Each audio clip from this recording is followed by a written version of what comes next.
octobre 2024. Amis internautes, bonjour, bonsoir. Bienvenue à notre première sortie du bulletin d'information pour cette journée. 131 gouttes 13 pour $1 américain, c'est le taux de référence calculé par la BRH pour ce jeudi 17 octobre 2024.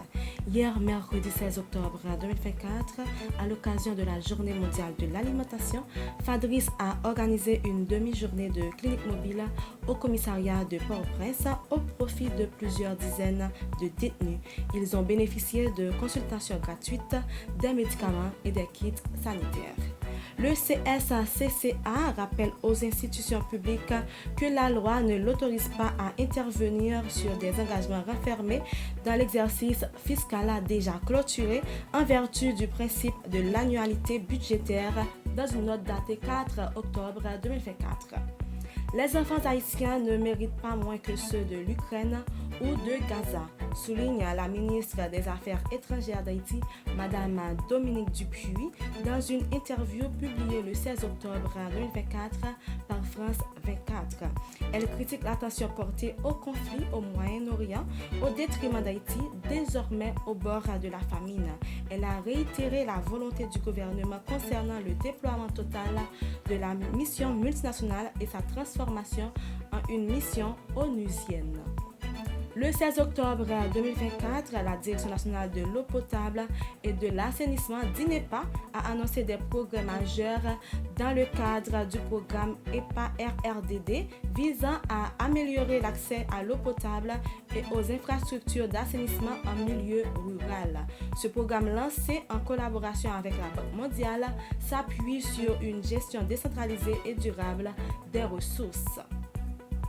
Une reconnaissance qui renforce l'engagement du PNCS envers l'alimentation scolaire en Haïti.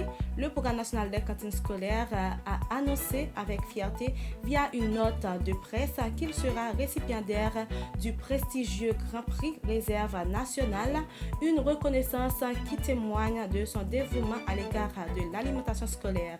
Cette distinction sera remise le 20 octobre 2024 à l'Université Quisqueya, marquant une première pour le PNCS en 27 ans d'existence. Andy Vibert, reconnu pour son engagement envers sa communauté, a annoncé le lancement de l'initiative On Sauve Kinskov à l'occasion de son anniversaire.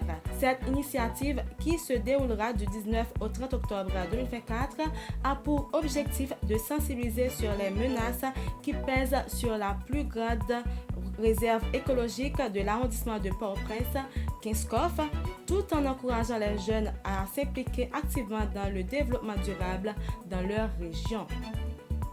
Sur le plan international, le président ukrainien multiplie les déplacements chez ses alliés européens. Volodymyr Zelensky est arrivé ce jeudi au Royaume-Uni, a accueilli par le Premier ministre Keir Starmer et doit se rendre ensuite en France, en Allemagne et en Italie à la recherche de soutien à moins d'un mois de la présidentielle aux États-Unis.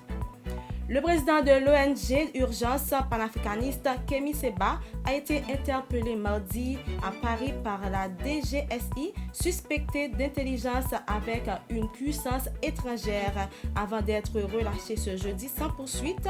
Ces dernières années, son discours souverainiste et anti-occidental a séduit plusieurs jeunes militaires sous influence russe au Sahel. Plus de 140 personnes ont péri dans le nord du Nigeria après l'explosion d'un camion-citerne renversé autour duquel une foule s'était agglutinée pour récupérer du carburant, selon un dernier bilan donné hier mercredi 16 octobre 2024 par les secours.